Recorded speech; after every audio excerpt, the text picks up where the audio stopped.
Om Swastiastu, Assalamualaikum warahmatullahi wabarakatuh. Shalom, namo buddhaya, salam kebajikan, salam sejahtera untuk kita semua. Semoga kita senantiasa selalu ada dalam lindungan Tuhan Yang Maha Esa.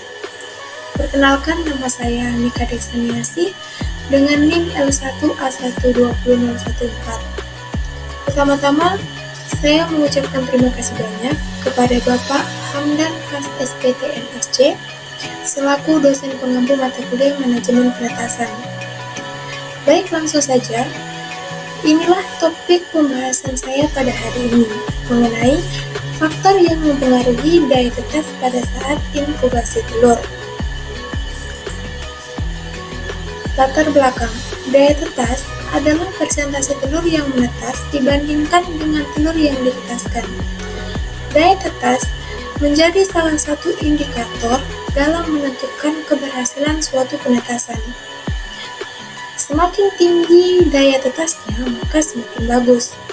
Nah, salah satu cara yang dapat dilakukan agar daya tetas telur bagus yaitu dengan menerapkan tahapan-tahapan pada saat inkubasi dengan tepat dan benar. Rumusan masalah pada topik ini yaitu faktor-faktor apa saja yang dapat mempengaruhi daya tetas pada saat inkubasi telur. Nah, ada beberapa faktor yang dapat mempengaruhi daya tetas pada saat inkubasi, yaitu yang pertama ada temperatur. Temperatur sangat mempengaruhi tingkat perkembangan embrio.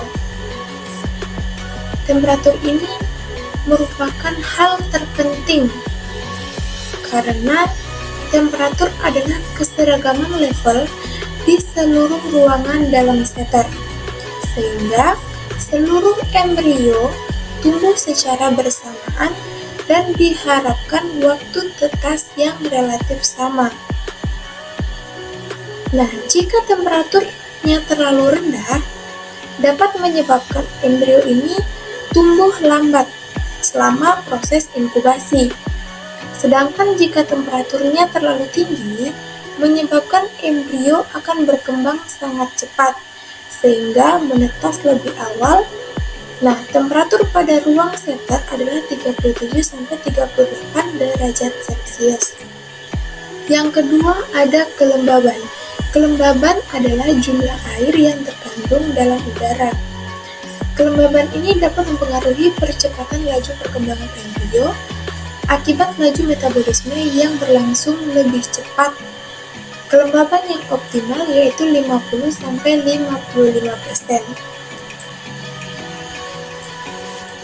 Yang ketiga ada kontaminasi mikroba. Kontaminasi mikroba pada telur ini bisa terjadi karena adanya mikroorganisme yang masuk melalui pori-pori yang terdapat pada permukaan kulit telur. Kontaminasi mikroba ini dapat membunuh embrio selama perkembangannya. Yang keempat ada pemutaran telur.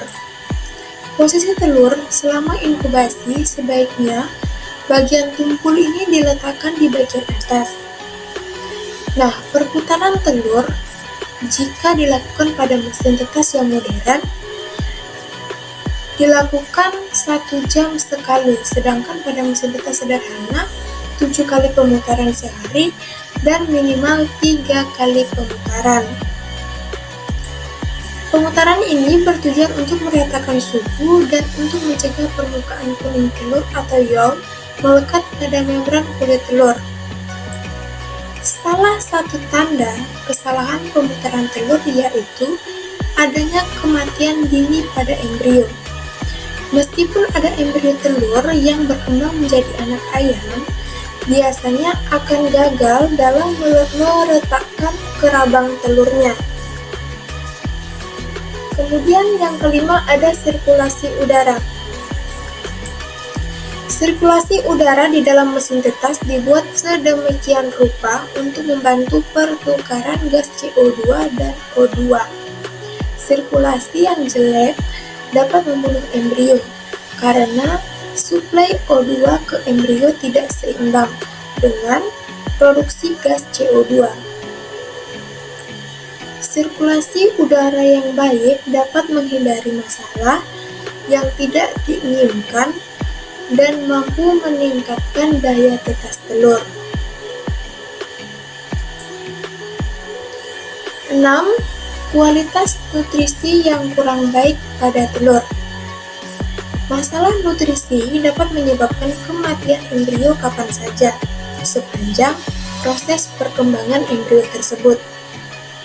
Jika kematian embrio dominan terjadi pada saat inkubasi, maka ini dapat dikatakan disebabkan oleh kualitas nutrisi yang kurang baik pada telur. Yang ketujuh, ada kesalahan inkubasi. Ada dua jenis kesalahan yang terjadi dalam penentuan masa inkubasi, yaitu yang pertama ada underestimate dan yang kedua ada overestimate. Kesalahan underestimate adalah bila masa inkubasi yang ditetapkan lebih singkat dari yang sebenarnya, jadi telur menetas sebelum waktunya. Sedangkan kesalahan overestimate terjadi jika masa inkubasi yang ditetapkan lebih lama dari masa inkubasi sebenarnya.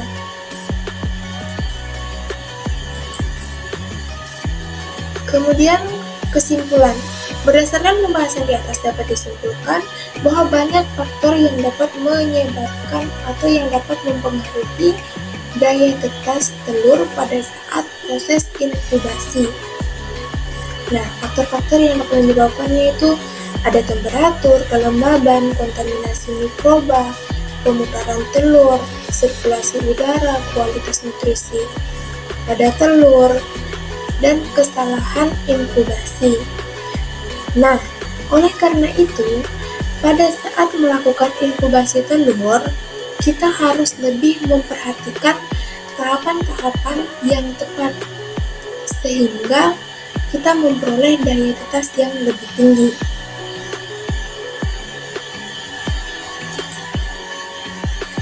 Baik, itu saja presentasi dari saya.